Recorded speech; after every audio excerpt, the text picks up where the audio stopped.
In this video, I'm going to show you a technique on how to get beautiful buttercream lettering on your cake.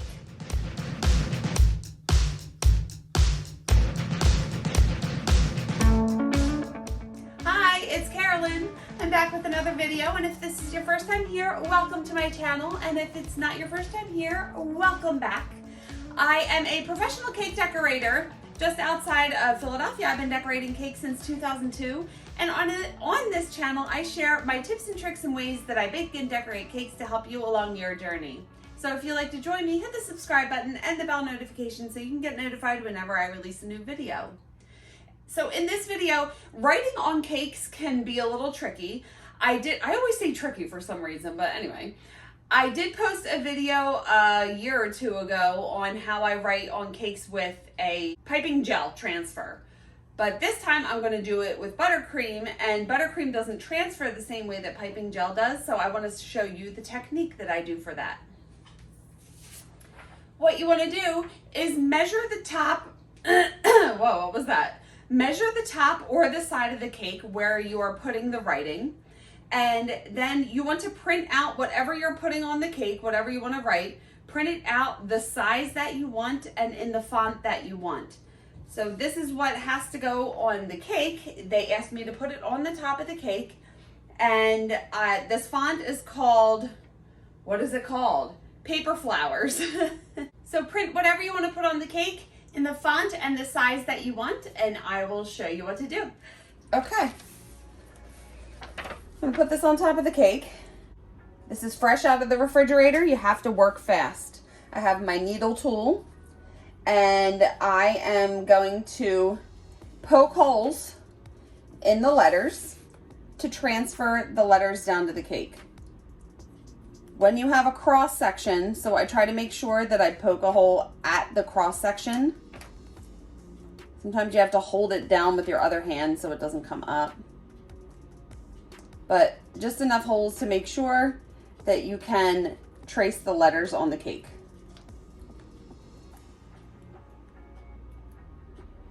As icing starts to stick to this, I just wipe it off and continue.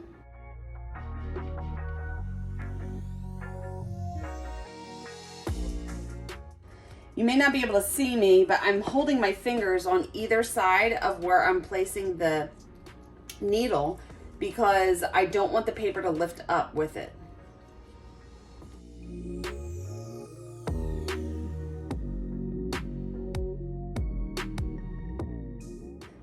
And then lift it up, and you can see holes in the cake that will be the letters that you're going to trace. If you look at it, it can look a little confusing.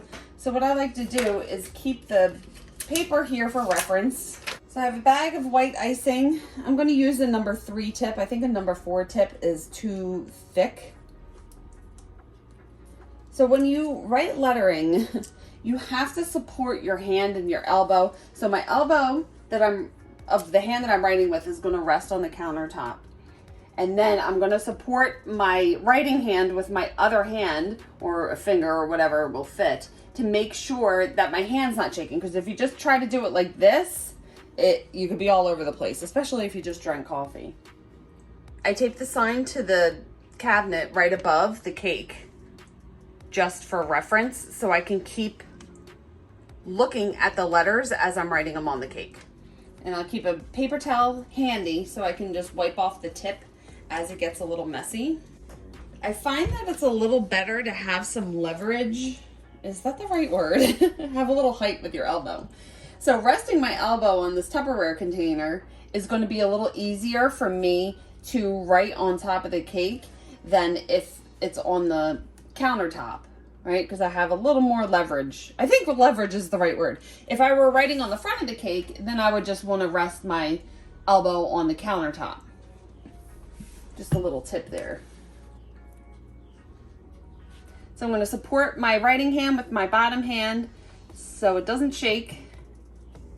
I'll try not to hold my breath this whole time and trace the letters.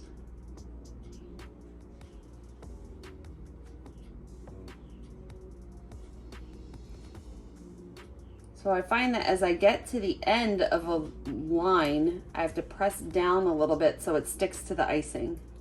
If you just try to lift the tip up, you may pull the icing up with it.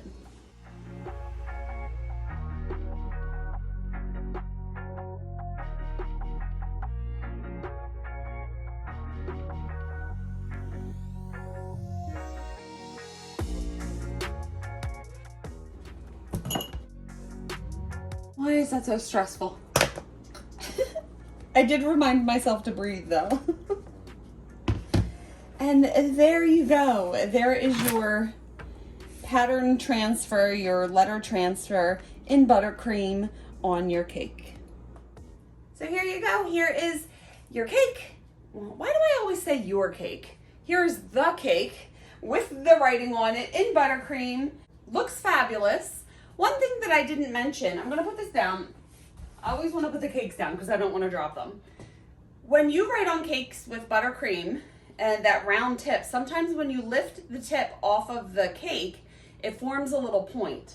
If that happens, what I usually do is just take a little wet paintbrush and then push the points down so the letters are smooth. And I do refrigerate all of my cakes. This method, you really have to refrigerate the cakes. The icing has to be solid to be able to prick the pin through the icing.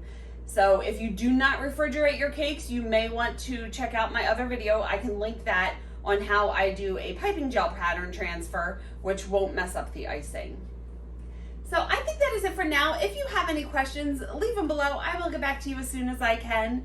And like always, please like this video if you liked it. It really helps out my channel. Hit the subscribe button if you haven't already and you want to see more videos like this. And you can follow me on social media. I am on Facebook and Instagram, and I have my website. I will link everything below. Thank you so much for watching the video, and I will see you on the next one. Bye.